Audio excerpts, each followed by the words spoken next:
In the neighborhood, if someone is sick, what's the first thing you do is rush over with a meal. So basically, that's what we're doing here, except it's a little bit bigger.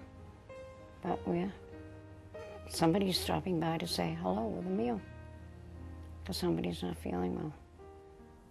First time I went around, I didn't know what I was going to find on the other side of the door. But I found a lot of thankful people, and that made me feel thankful for having that chance to be there.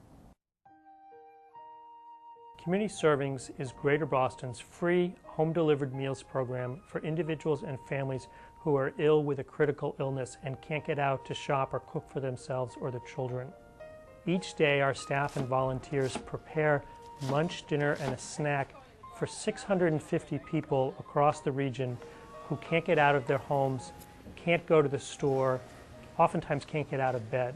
It's a very nurturing thing. It's a way to show other people that you care about them by providing food for them. I think it just naturally brings a lot of love with it when you are giving people food.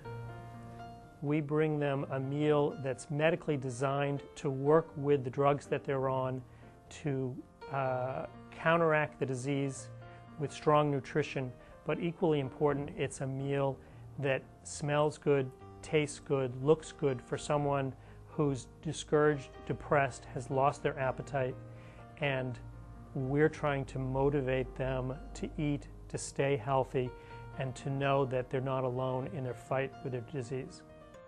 You're part of their lives because you're talking to them all the time and making sure that they're getting what they need.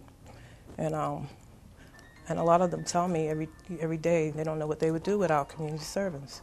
There's a whole community of clients that we are serving that is part of the community and community servings. And what we do here helps those clients to have a life that perhaps they wouldn't be able to have, and helps them to be a part of the larger community.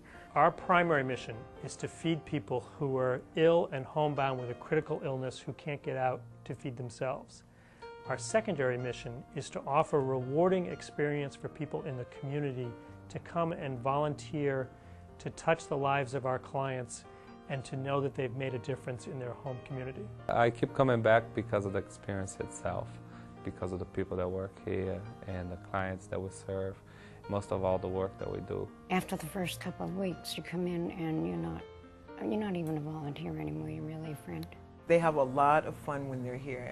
I think all of the staff bring something in here every day to make sure that all the volunteers have a good time.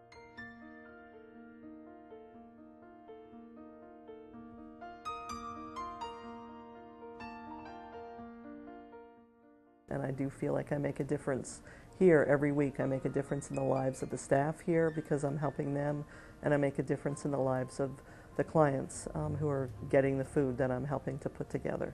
If we didn't have any volunteers, we wouldn't be able to feed as many clients as we feed. I don't think this agency could exist without volunteers at all.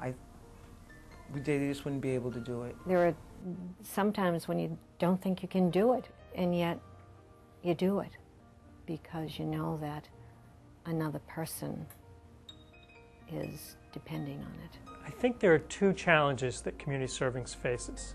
One is in caring for our clients.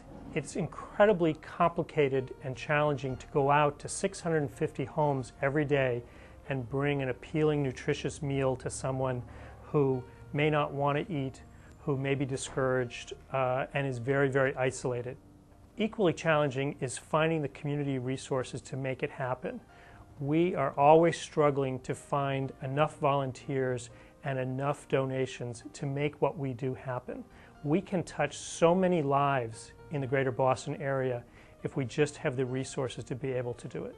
The greatest strength of this organization is that it is able to balance the human side of who we are with the need to make sure that we're running a business. It's very easy if you let the human side lead, you'll forget to plan for tomorrow. And if you only let the business side lead, then you forget why you really exist.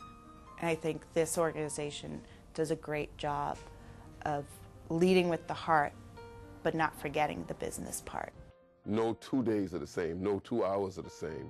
And so you're constantly at your wit's best to make the mission happen. Obstacle is thrown in the way, we've got to find a way to get around that obstacle, remove it out of the way. And so it's a challenge, and I consider that fun, and it keeps me fresh. We really try very hard to make sure that we're meeting their needs. And if there's a case that maybe we might sit there and say, well, how are we going to feed them, or can we feed them? We usually try to figure out what can we do to make it happen. The people who work here, whether they're volunteers or staff members, are very committed to the work that we do.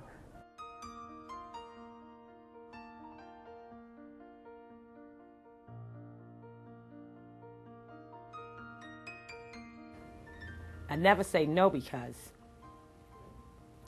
I don't know if I'll be on the receiving end. And I would not want anybody to say no to me. When Community Servings has a waiting list, it means that we have as many clients as we can handle at that point. When we get a call from someone who needs our service, our staff is forced to say, I'm sorry, I know you're sick, I know you're homebound, I know you have nowhere else to turn, but we don't have the resources to feed you right now. When a slot does open up, it's like playing Solomon.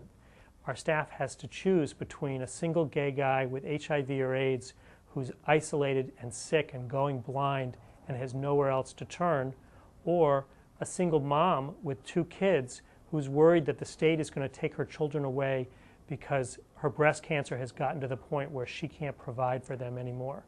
How would you choose? My family need it, because sometimes I don't feel like cook because my Bibles don't let me do it, because it's a lot of stress, a lot of pain everywhere. I have to take care of my husband, I have to take care of my child, and sometimes I ain't got no time in this moment. That save time for myself so I can live more longer, I can share more longer with my children.